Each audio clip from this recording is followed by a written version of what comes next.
Assalamualaikum warahmatullahi wabarakatuh. Halo, perkenalkan nama saya Aisyah Nur Afni, NIM 228022410039.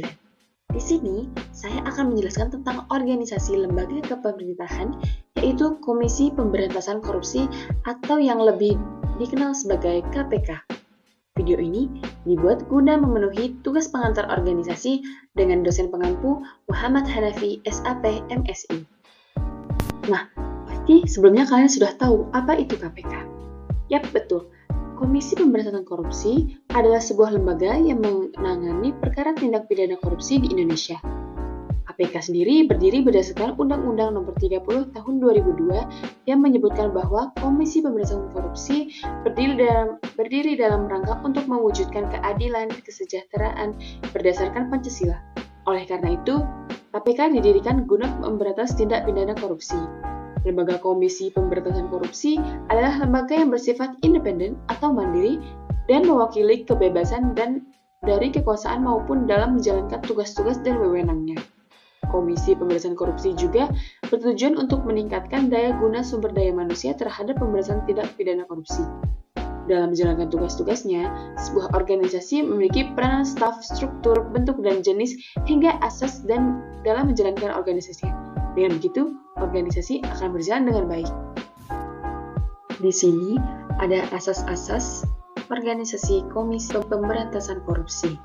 Untuk memberikan pelayanan terbaik, KPK memiliki asas-asas penting untuk menjalankan tugas dan wewenangnya. Dalam Undang-Undang Nomor 30 Tahun 2002 Pasal 5 yang membahas bahwa Komisi Pemberantasan Korupsi berdasarkan pada 1. Kepastian hukum.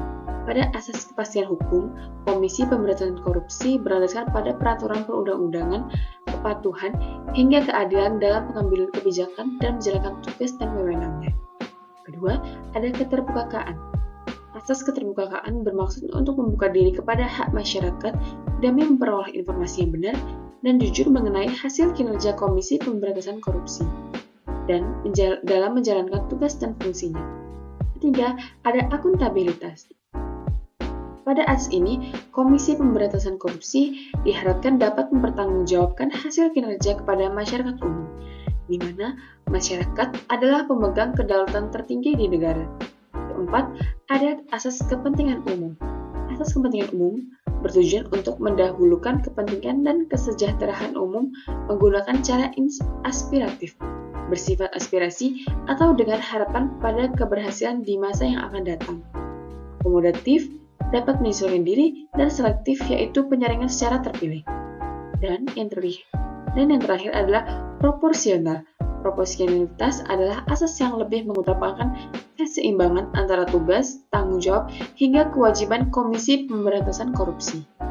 Di sini ada unsur-unsur dari KPK, yaitu pertama, personil. Menurut Undang-Undang Nomor 19 Tahun 2019 mengenai perubahan kedua atas Undang-Undang Nomor 30 Tahun 2002 tentang Komisi Pemberantasan Tindak Pidana Korupsi. KPK terdiri atas yaitu Dewan Pengawas yang berjumlah 5 orang, kemudian pimpinan Komisi Pemberantasan Korupsi yang terdiri dari 5 anggota KPK, dan 3 pegawai Komisi Pemberantasan Korupsi. Pimpinan Komisi Pemberantasan Korupsi adalah pejabat negara yang bersifat kolektif, kolegal, atau kepemimpinan yang menyangkut beberapa pihak, kemudian tersusun oleh ketua yang merangkap sebagai anggota dan wakil ketua yang terdiri dari 4 orang. Pegawai KPK ialah aparatur sipil negara yang sudah diatur pada Undang-Undang mengenai aparatur sipil. Terdiri atas PNS yaitu pegawai ASN yang kemudian dianggap menjadi pegawai tegak. Dan yang kedua adalah unsur kerjasama. Untuk mencapai tujuan pencegahan tindak korupsi, KPK menggunakan prinsip supply and demand yang kemudian diaplikasikan pada strategi taktis terkait dengan pencegahan. Kemudian yang ketiga yaitu tujuan bersama. KPK mempunyai tujuan untuk meningkatkan daya guna dan hasil guna terhadap upaya pemberantasan tindak korupsi. Dalam pencapaian tujuan, KPK menjalankan tugas dan wewenangnya berdasarkan pada asas-asas organisasi. Kemudian masuk pada jenis organisasi KPK. Organisasi pada umumnya dapat digolongkan menjadi 4 jenis, yaitu seperti berdasarkan jumlah pucuk pimpinan, keresmian, tujuan, dan luas wilayah. Berdasarkan jumlah pucuk pimpinannya, pada periode tahun 2003 hingga 2007, 2015 hingga 2019, dan 2019 hingga 2023, KPK termasuk organisasi dengan pimpinan bentuk tunggal. Namun, pada periode tahun 2007-2011 dan 2011 hingga 2015 berubah menjadi organisasi dengan pucuk pimpinan yang jamak. Berikut adalah beberapa pimpinan yang pernah atau sedang menjabat Ketua KPK. Pada periode tahun 2003 hingga 2007 diketuai oleh Taufikur Rahman Ruki. Pada 2007 hingga 2011, Antasari Azhar, Tupak Hatorangan Pangabean, dan Bushro Mukodas. Pada tahun 2011 hingga 2015, Abraham Samad, Taufikur Rahman Ruki, kemudian pada tahun 2015 dan 2019 yaitu Agus Raharjo. Kemudian yang terakhir pada tahun 2019 hingga 2023 diketuai oleh Firly Bahuri. Selanjutnya, berdasarkan keresmian, KPK termasuk dalam kategori organisasi formal karena telah ditetapkan pada Undang-Undang No. 30 Tahun 2002 Pasal 3, yaitu menyebutkan bahwa KPK merupakan lembaga negara yang dalam melaksanakan tugas dan wewenangnya bersifat independen atau mandiri dan bebas dari pengaruh kekuasaan manapun. Selain itu, KPK dapat disebut sebagai organisasi formal karena dibentuk secara terkoordinasi sehingga para anggotanya sudah memiliki tujuan yang jelas dengan wewenang yang sudah ditetapkan pada Undang-Undang No. 30 Tahun 2002 Pasal 7. Berdasarkan tujuan, KPK dapat disebut sebagai organisasi sosial karena tidak bertujuan untuk mengharapkan sebuah keuntungan, melainkan bertujuan untuk membagi dan berkorban untuk yang lain. Menurut mu'alif, pada tahun 2021, organisasi non-profit identik dengan sukarela, menerima hidup tanpa adanya laba, berbagi, serta berkorban untuk orang lain. Hadirnya KPK juga untuk membantu dan mendukung pemerintah menyelesaikan permasalahan masyarakat. Dan yang keempat, berdasarkan luas wilayah. Dalam kategori luas wilayah, KPK termasuk ke dalam organisasi nasional. Organisasi nasional merupakan organisasi yang mencakup pemerintahan pusat yang dibentuk oleh pemerintah berdasarkan Undang-Undang No. 30 Tahun 2002. Masuk kepada bagian dan struktur organisasi. KPK memiliki badan menegak dengan susunan jabatan dimulai dari seorang pimpinan tertinggi hingga pejabat serta para anggota dan staf organisasi. Pada dasarnya, badan menegak ini semakin banyak anggota akan semakin luas bagannya pula. Bisa kita lihat pada bagan di samping ini. Komunikasi yang terjadi pada KPK disebut komin. Komin itu apa ya? Komin atau komunikasi internal adalah serangkaian kegiatan rutin yang dilaksanakan 2 bulan sekali oleh KPK. Komin berguna untuk meningkatkan koordinasi antar staf dan menyebarluaskan informasi terbaru lembaga tersebut. Dalam kegiatan Komin diserangkan di Biro Humas KPK. Kemudian pada kegiatannya dapat disimpulkan bahwa komunikasi di KPK memiliki jenis komunikasi ke bawah dan komunikasi ke atas. Komunikasi ke atas merupakan komunikasi antara bawah kepada atasan. Pada umumnya, komunikasi ke atas ini memiliki media penyampaian berupa laporan, keluhan, pendapat, hingga saran. Namun, pada pelaksanaan Komin, komunikasi ke atas terjadi karena pada pelaksanaan di Biro Humas, anggota dipersilakan untuk berpendapat seperti mengajukan tanggapan, pertanyaan, pemberian gagasan, atau ide guna mengembangkan lembaga. Komunikasi yang kedua adalah jenis komunikasi ke bawah, di mana pada pelaksanaan Komin adalah di saat seorang narasumber rapat dan pimpinannya menyampaikan pesan seperti target lembaga, informasi terkini, kode etik, dan seputar kinerja anggotanya. Masuk ke dalam peran staf, KPK memiliki Deputi Bidang Pencegahan yang bertugas untuk menyiapkan rumusan serta melaksanakan kebijakan di bidang pencegahan korupsi. Kemudian ada Deputi Bidang Penindasan dan Eksekusi. tugas untuk menyiapkan rumusan serta melaksanakan kebijakan di bidang penindasan dan eksekusi korupsi dan pencucian uang.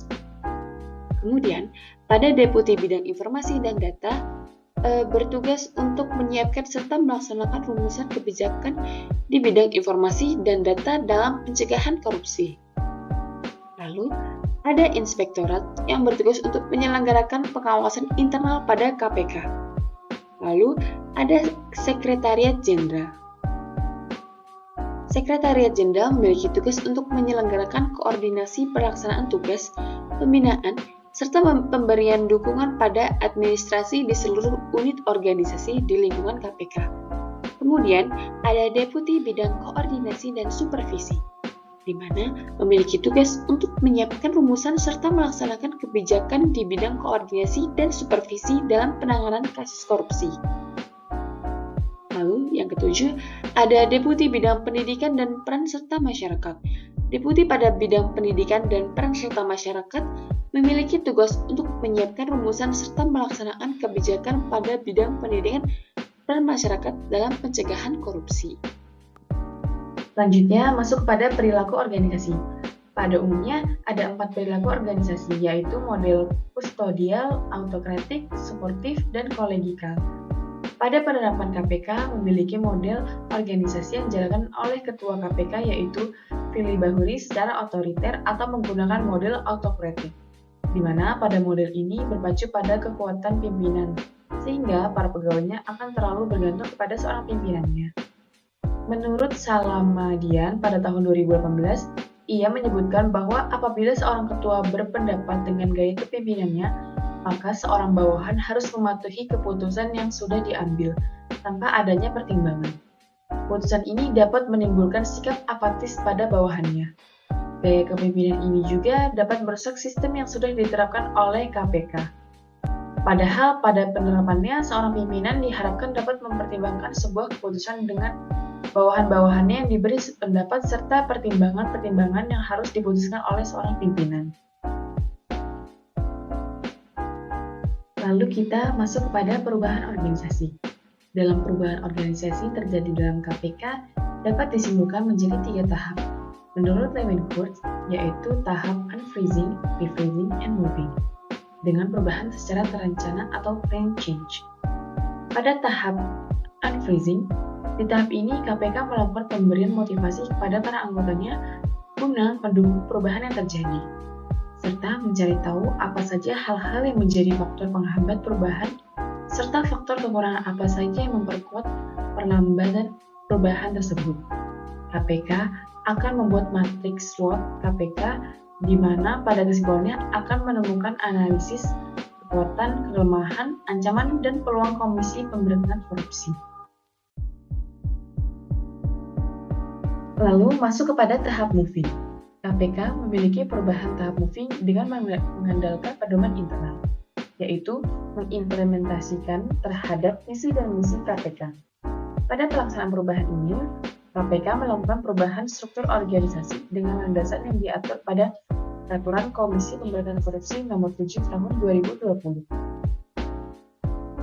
Pada tahap rephrasing, merupakan pembangunan terhadap evaluasi upaya perubahan yang terjadi dalam lembaga KPK, dengan menguatkan aspek sumber daya manusia, aspek nilai dan budaya organisasi, serta penguatan pada aspek kelembagaannya. Penguatan pada aspek sumber daya manusia meliputi 1. Kompetensi teknis jabatan, 2. Peraturan pedoman analisis jabatan, 3. Peraturan tunjangan jabatan fungsional, 4. Analisis beban kerja, 5. Evaluasi jabatan, 6. Peraturan sistem akuntabilitas, 7. Peraturan pengembangan kompetisi pegawai dan staf, dan yang ke-8 yaitu dan lainnya. Penguatan pada aspek nilai dan budaya organisasi dapat dilakukan KPK melalui kegiatan sosialisasi kebudayaan. Dengan dalam sosialisasinya terdapat analisa kode etik kegiatan internal. Pada aspek yang terakhir atau aspek kelembagaan, KPK melakukan penyempurnaan terhadap proses bisnis, metode kerja, hingga teknologi apa saja yang dapat menunjang kinerja anggotanya. Sekarang, masuklah kita pada subbab terakhir, yaitu pengembangan organisasi. dalam pengembangan organisasi KPK menerapkan sistem pergantian jabatan yang diganti setiap 4 tahun sekali guna meningkatkan kinerja pegawai dan meningkatkan hubungan langsung secara signifikan. Pemilihan pada pergantian kepemimpinan akan dipandu oleh Presiden dan DPR, dengan Presiden dan DPR yang tidak diberikan wewenang untuk terlibat lebih dalam kepengurusannya. Dengan kata lain, bahwa dalam pengembangannya, KPK melaksanakan pemilihan ketua melalui jalur seleksi. Nah, dalam menjalankan organisasi KPK, sangat diperlukan asas-asas organisasi untuk menjadi pedoman dalam menjalankan kegiatan. Unsur-unsur dalam organisasi juga sangat berpengaruh terhadap perubahan serta pengembangan organisasi. Dalam KPK, peranan staf menjadi hal paling penting untuk menunjang jalannya komunikasi secara ke atas pada Komeng. Pengembangan peranan staf pada KPK juga sangat berperan guna menunjang kegiatan internal lembaga, dengan peran antar divisi yang akan menimbulkan kesinambungan pekerjaan. Terjadinya pertukaran pendapat yang dapat menjadikan organisasi berjalan dengan baik. Nah, itu dia tadi adalah analisis organisasi lembaga kepemerintahan KPK. Apabila ada kesalahan kata, saya mohon maaf. Dan semoga materi yang sudah saya jelaskan dapat bermanfaat. Terima kasih dan sampai jumpa.